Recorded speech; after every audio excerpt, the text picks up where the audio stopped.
essa lição que foi de hoje, provisão, mas nós já falamos dela na terça-feira, e eu estava lá no segundo subtópico do segundo tópico, que fala sobre a provisão para a alma. E lá no segundo ponto fala a solução para a ansiedade. Aí me veio na mente este salmo, e eu li especulando ele, estudando, e eu vi coisa maravilhosa nesse salmo, Salmo 73. Aí eu faço agora uma pergunta para os irmãos: o crente passa por angústias? O crente fica ansioso? O crente se desespera? Sim. O crente, tem momento que o crente fica com inveja da situação do ímpio? Tem. A Bíblia mostra isso. A Bíblia não é um conto de fadas. Conto de fada não mostra problema. Também não é um livro romântico. O livro romântico não conta problema. Só conta coisa que apaixona a gente assiste e fica... Mas a Bíblia não. A Bíblia não é um conto de fadas. Ela mostra a realidade da vida. Se você pegar aí o Salmo 73, Salmo 73, ele foi escrito por Asaf. Está aqui, Salmo de Asaf. Quem foi Asaf? Asaf era músico. E por ele ser músico, os filhos de Asaf foram colocados como ministros do louvor na casa de Deus. Nós vamos ver isso aqui no livro de Crônicas, 2 Crônicas, 1 Crônica, quer dizer, capítulo 25, versículo 1, diz assim: e Davi, juntamente com os capitães do exército, separou para o ministério os filhos de Asaf, de Amã e de Jedutum, para profetizarem com harpas e com alaúdes e com saltérios, ou seja, foram separados para o louvor, porque o ministério sacerdotal, ele era grande. A casa de Levi foi escolhida para servir a Deus em todos os sentidos. Então, dentro da tribo de Levi tinha as famílias, e cada família herdou uma função. Os filhos de Corá ficaram encarregados com a portaria do templo, com a segurança do templo. Eram chamados coraitas. E agora, na função do louvor, para ministrar o louvor, os filhos de Asaf e de Jedutum, e eles instruíam o povo na música para louvarem a Deus. Isso mostra que o Asaf aqui, que é da casa que os filhos deles, de Asaf, ficaram encarregados do louvor já no tempo de Davi.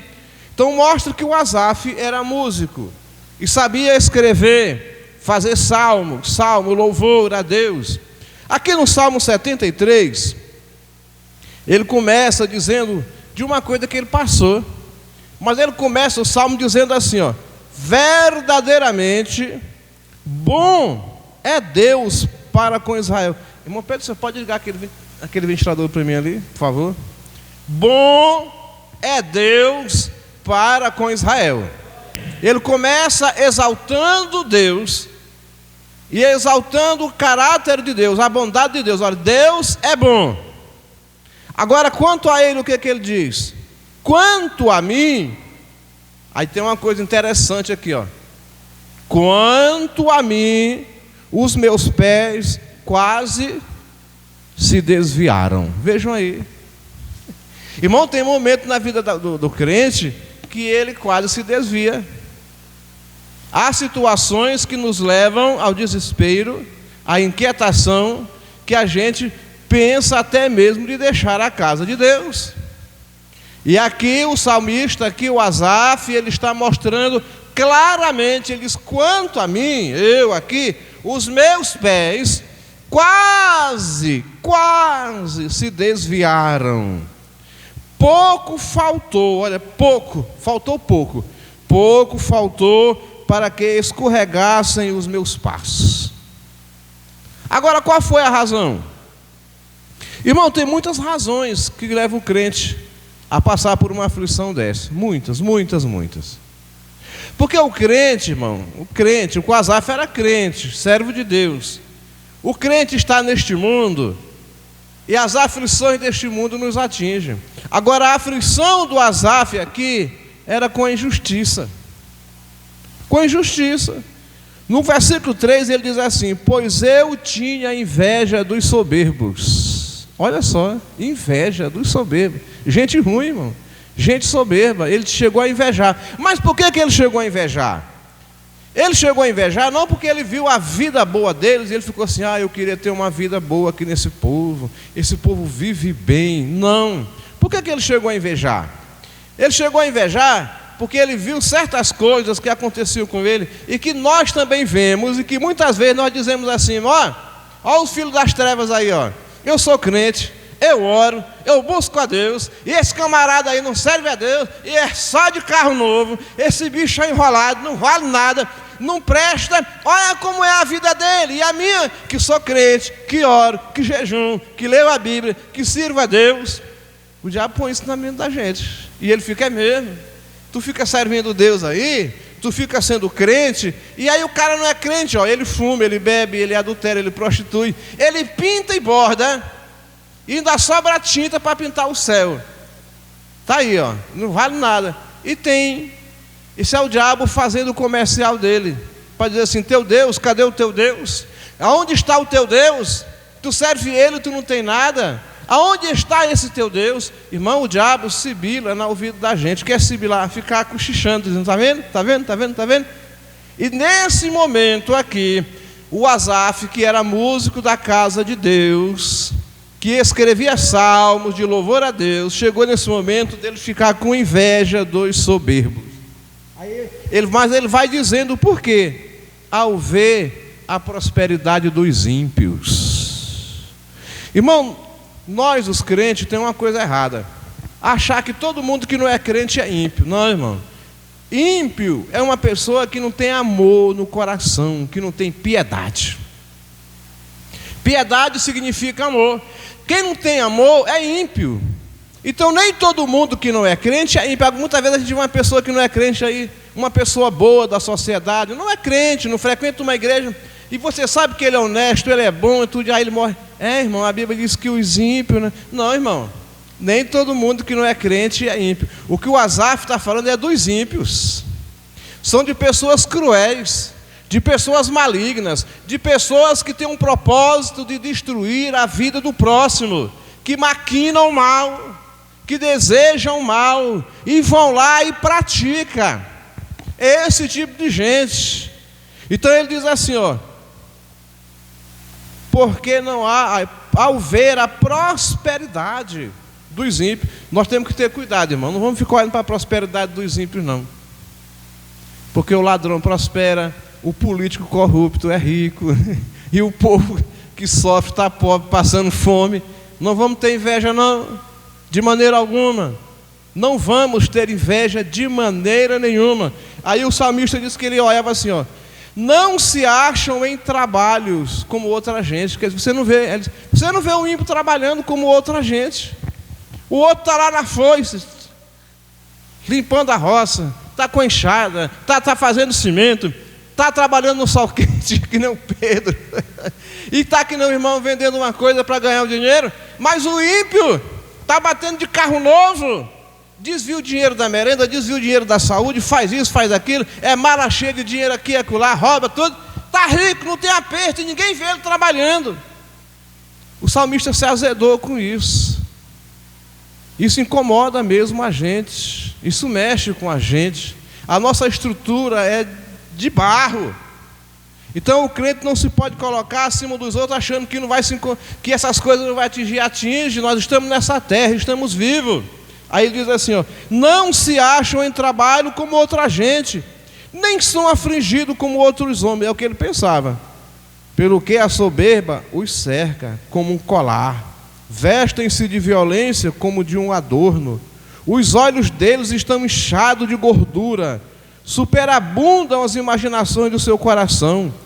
São corrompidos e tratam maliciosamente de opressão. Falam arrogantemente, erguem a sua boca contra os céus, ou seja, blasfemam contra Deus. Você já viu que tem gente aí que prospera demais e fala contra Deus, na zomba da cara da gente que é crente?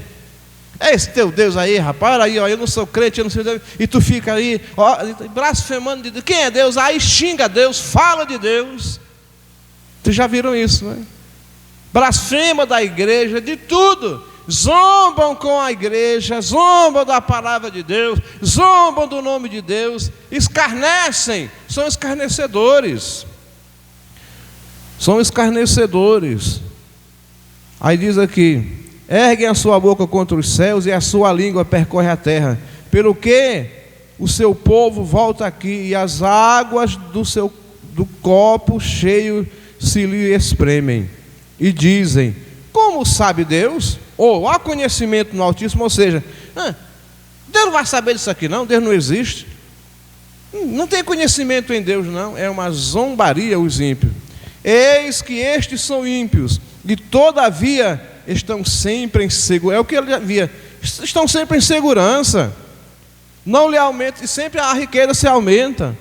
Na verdade, aí olha só, o Asaf pensou como muito crente pensa, irmão. E nós temos que ter cuidado. Por mais que a gente fique zangado, irmão, zangado, triste, chateado com certas coisas, mas tem um pensamento que não pode vir no coração da gente. Que aí nós estamos ofendendo a Deus. Estamos ofendendo. Lá no livro de Malaquias, Deus fala: vocês estão me ofendendo.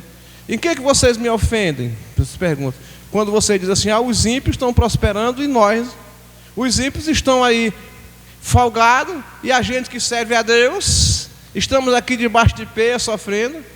Isso é ofender a Deus. Aí ele diz assim, ó: na verdade, que em vão tenho purificado o meu coração e lavado as minhas mãos na inocência. Ele chegou a pensar isso. Em vão quer dizer inútil. É em vão. Eu tenho me purificado em vão. Eu tenho me desviado do pecado em vão. Eu tenho sido besta esse tempo todo. Quantos crentes nesse momento estão se achando besta? Porque estão andando certo, procurando servir, e muita gente errada prosperando, até dentro da igreja. Então que a gente fica chateado: meu Deus, eu sou crente, estou te servindo. Aí a gente vê um bocado de malandros no ministério que apronta por aí, e são os que mais sobem, são os que estão lá em cima. O pastor, né? Não estou falando da não, estou falando que em muitos lugares a pessoa pensa assim, e o pastor coloca ali, o pastor coloca acolá e vai, e eu sou crente e eu não chego a lugar nenhum. Essas coisas, né? A gente tem que ter cuidado. E daí o salmista aqui, ele ficou em vão. Eis que em vão eu tenho purificado o meu coração e lavado as minhas mãos na inocência. Aí ele diz assim: pois todo dia tenho sido afligido e castigado cada manhã. Ou seja, ele dizia: esse povo está aí, ó, os pecadores estão folgados. Aí eu que todo dia me santifico, todo dia eu sou castigado. Já amanheço o dia sofrendo. Já amanheço o dia sofrendo. Se eu dissesse, também falarei assim, eis que ofenderia a geração de teus filhos. Agora, no versículo 16 do salmista, aí ele começa a pensar. Quando pensava em compreender isso, fiquei sobremodo perturbado. Irmão, o salmista está dizendo assim: quando ele tentou entender esse negócio de ver os ímpios prosperarem, se darem bem, ele ficou perturbado. Irmão, a gente tem que orar a Deus para a gente não querer entender. A gente nunca vai entender isso. Isso só vai trazer angústia para a alma da gente, perturbação para a alma da gente. Mas só que tem uma solução aqui. Ele diz assim, ó, vou repetir o versículo: quando pensava em compreender isso, fiquei sobremodo perturbado. Aí no versículo 17: até que entrei no santuário de Deus. Ele ficou tão perturbado, disse: eu vou já para o templo, eu vou já orar. É assim que tem que fazer, irmão. Quando a gente está, essas coisas começam a afogar a gente, eu vou já orar. Eu vou já para o templo. Tem um hino de José de Paulo que diz assim: entrei no templo, dobrei os meus joelhos para falar com Deus. A gente tem que entrar no templo para falar com Deus, ou lá no quarto da gente e orar. Aí Deus vai nos dar a compreensão de tudo isso. Aí diz assim, ó: até que entrei no santuário de Deus, então entendi eu o fim deles. Quando ele agora deixou de se preocupar com aquilo e entrou diante de Deus, Deus fez o salmista ver o fim dos ímpios. Aí ele continua dizendo aqui: certamente tu os puseste em lugares escorregadios, tu os lanças em destruição, como cai na desolação, quase no momento, ficam totalmente consumidos de terrores. Como faz com um sonho o que acorda, assim, ó Senhor, quando acordares, desprezarás a aparência deles.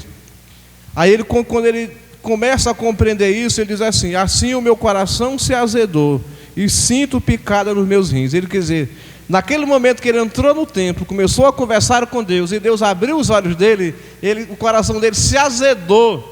Ele disse: meu Deus, eu estou errado em pensar dessa maneira. Se azedou o coração. Aí ele continua dizendo aqui, no versículo 23, assim, no versículo 22, assim me embruteci e nada sabia, era como um animal perante ti. Ele disse: Senhor, eu estava como um animal diante de ti, sem entender nada disso, mas o Senhor Deus abriu os olhos dele. Agora, olha só o que ele, agora, a visão dele, depois que ele continuou dentro do templo, ele diz assim, versículo 23, todavia, estou de contínuo contigo, tu me seguraste pela mão direita. Ele começou a pensar, e ele agora começou a ver que Deus estava com ele. Ele disse: Senhor, tu me seguraste com a tua mão direita. Ele começou a ver que Deus o segura. Tem hora que a gente não vê Deus do lado da gente, mas quando a gente para um pouco, começa a ler a Bíblia, canta o hino da harpa, vai orar, a gente vai ver que Deus está do nosso lado, segurando a nossa mão. Perto está o Senhor do que tem um coração quebrantado.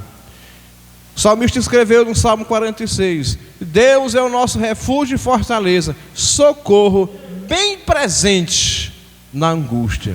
Não é presente, é bem presente, glória a Jesus.